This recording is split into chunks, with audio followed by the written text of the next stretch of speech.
Sir ఇప్పుడు ఈ road accident జరిగినప్పుడు ఆ వ్యక్తి చనిపోయినప్పుడు కానీ లేదా పార్షల్ డిజబిలిటీ ఏర్పడినప్పుడు కానీ ఆ కుటుంబ సభ్యులకు ఎలాంటి రైట్స్ ఉంటాయి లీగల్గా పోవడానికి? ఫస్ట్ ఆఫ్ ఆల్ ఒక రోడ్ యాక్సిడెంట్ అనేది ఒక అన్ఎక్స్పెక్టెడ్ ట్రాజెడీ అనుకోవాలి. వీళ్ళకి కంపెన్సేషన్ రూపంలో ఎంతో కొంత అయితే మనం కోర్టు ద్వారా హెల్ప్ చేయవచ్చు. పోయిన ప్రాణాన్ని లేకపోతే జరిగిన నష్టాన్ని మనం అయితే వెనక్కి తీసుకురాలేము.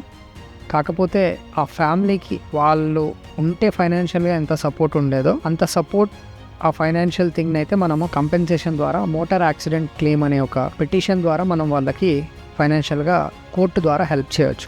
రీసెంట్గా నా దగ్గరకు ఒక క్లయింట్ వచ్చారు. వాళ్ళ వైఫ్ ఒక వెజిటేబుల్ వెండర్, అంటే వాళ్ళ ఊరు నుంచి కూరగాయలు పండించిన కూరగాయలు వేరే ఊర్లో అమ్ముకోవడానికి వెళ్తారన్నమాట. అలా వెళ్తున్న ప్రాసెస్లో తను ఒక 7 సీటర్ ఆటోలో వెళ్తున్నారు. అన్ఫార్చునేట్లీ ఆ ఆటోకి ముందు నుంచి వస్తున్న ఒక లారీతో హెడ్ ఆన్ హెడ్ యాక్సిడెంట్ అయింది. యాక్సిడెంట్ అయ్యి ఆటోలో ఉన్న అందరూ చనిపోయిన దాంట్లో ఇప్పుడు మన క్లయింట్ వైఫ్ కూడా ఉన్నారు. తన age 26 years.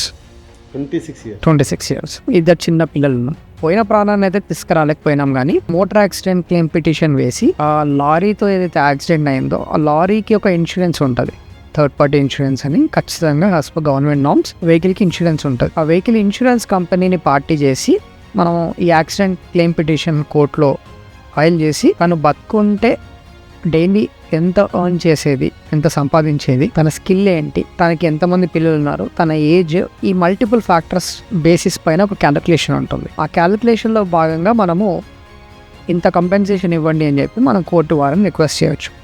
10 lakhs, 20 lakhs, 30 lakhs.